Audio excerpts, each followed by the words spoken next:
guys, it is I, Sarah, and I'm here to introduce you to my latest speed crafting video. This week we'll be doing sculpty clay. I'll be showing you how to do soap dishes from scratch, bake them in the oven and everything. They're just so much fun and you can do them right at home. I'm out here in the snow, in a very rare Seattle area snow, so I thought I'd take advantage of that and do my intro as the Winter Fae. I just pulled out all my random costume stuff and SCA gear from the closet and costumed it up. Alright, here we are showing you some of the canes that I've made in the past. This is examples of what you can do with this technique. So I'm still getting used to this brand new camera, so the focus is a little different. And here's some beads I made out of canes that I've made in the past. And maybe one day I'll make these into jewelry. So first I'm going to pick out 3 colors and make sort of an ombre, white to pink to magenta. First you have to warm up your clay, make it soft and malleable and warm. I cut apart this Ziploc gallon baggie because the plastic is smooth and transparent, and the clay does not stick to the plastic. It does stick to my work surface. I've seen people work on a very smooth surface like glass or something, which is also very nice for cutting the clay on. I have this old rotary mat. Clay loves to stick to that, but I really like the little squares so I can cut everything nice and neat. And so here I am cutting them into nice, you can do squares like I did or rectangles, and I kind of forgot how to arrange these. You cut them apart and put them back together so that when you fold them in half you're going to end up with the colors overlapping. And so you fold them in half and roll it out, and fold it in half and roll it out, fold it in half and roll it out.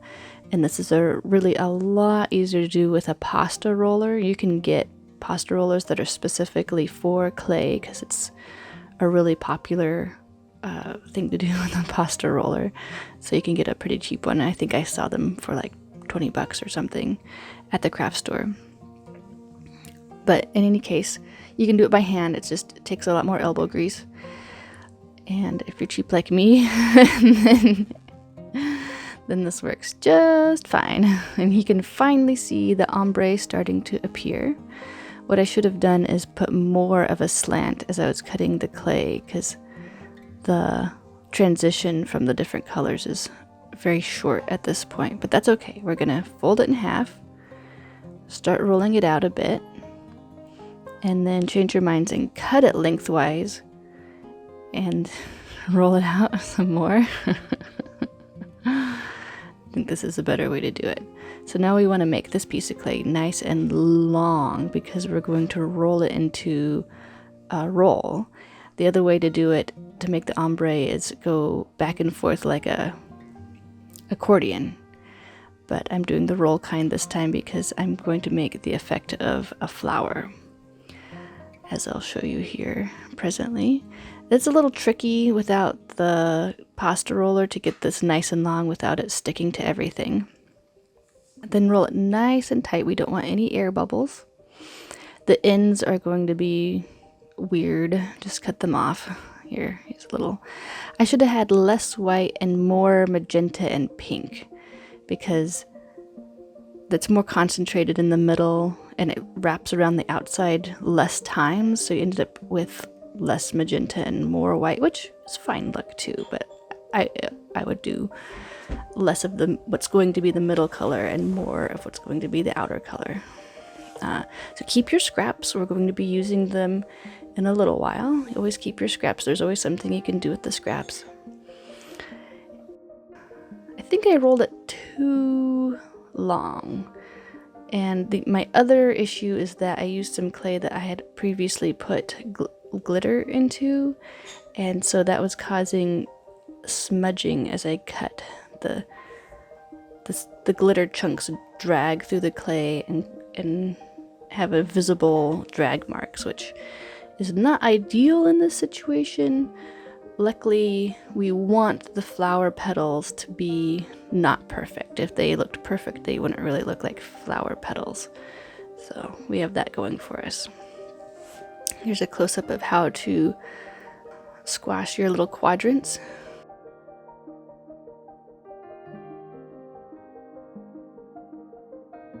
And this one, the biggest one, I'm going to make nice and wide because I want to roll it into a little, it's going to be the middle, and I want it to be like the little tiny bud middle of the flower. Should have put it between the plastic, it stuck to everything. Alright, here, roll that up nice and tight, starting with the edge, and then roll all the other pieces around it. Just lay your nice flat piece along the seam line and lay every other piece along some random seam, trying to keep your center one in the middle. Try to lay your outer petals evenly all around it, and cut off your weird end bits and roll it out just a little bit just to get everything nice and stuck together.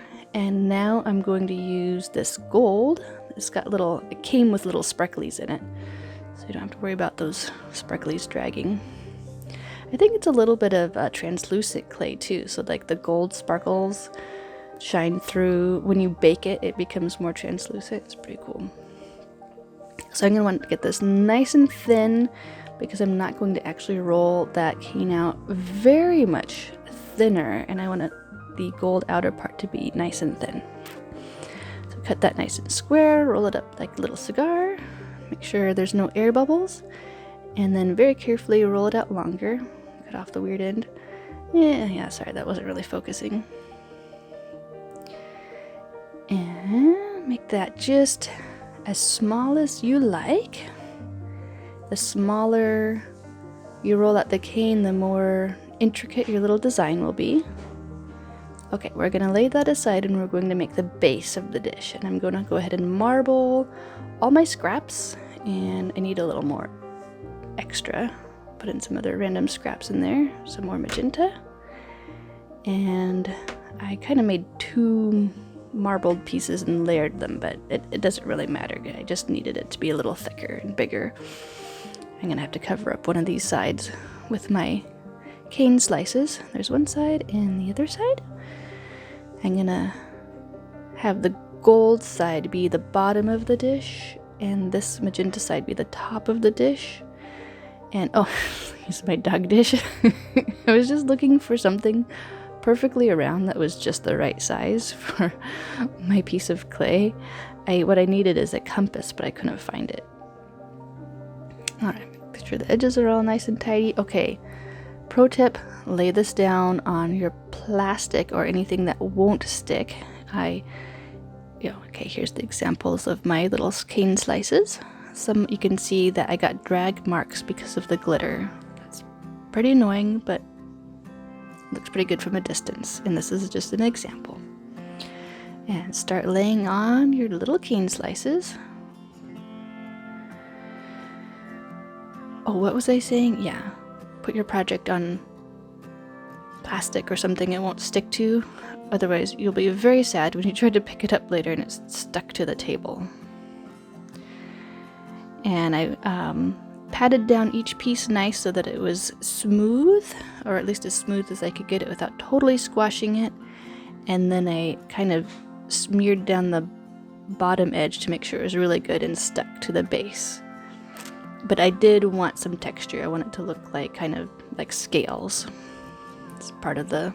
You can have it be perfectly smooth. You can lay down all of your cane pieces and then roll it flatter so it's perfectly flat.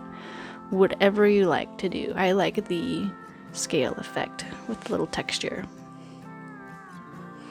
You can try one and then the other. It's really up to you. This is an art project and anything goes. Alright, here we go, laying them all in, squishing them a little bit. And now I started to run out of the cane that I just made, and so I had to use another similar cane to fill in the rest because my little dish here is so big. So I just kind of started putting those in randomly at first, and then more and more. So I have more of the red rose cane and less of the magenta and gold rose cane. But I think it looked pretty good. Looks pretty purposeful. Alright, and then you just like tap down the edges so they're all nice and round and like, oh, it's stuck. Oh, okay, well, take this little sharp thing and peel it off. Okay, I'm gonna use this leaf cane that I made another time. Let me know if you'd like a video on how to do the leaf cane. It's one of my very most favorite canes that I've made. I didn't make up the technique or anything, but it's fun to do. I found a little ceramic dish and I'm pressing my dish face down onto it to give it, you know, a dish shape. I like doing it this way because then you can put on your little feet before you bake it. There's also a technique for baking your dish and then putting the feet on and then baking it again, which works too. And I'll roll out these little feet and make sure to score your clay wherever you're attaching anything, like these feet. And then I flipped it over and I pressed it down so the feet had little flat bottoms. And then I baked it according to the package. And here's the details. I just love those gold rims, and there's a little gold on the bottom. And I got my cute little chunky feet. And here's some soap.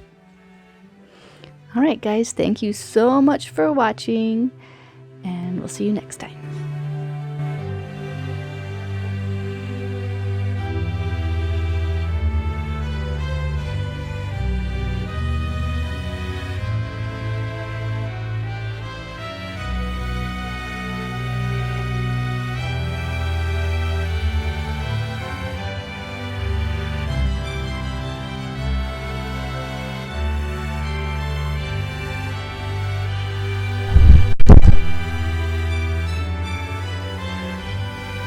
I'm sorry, baby. I let you fall in the snow.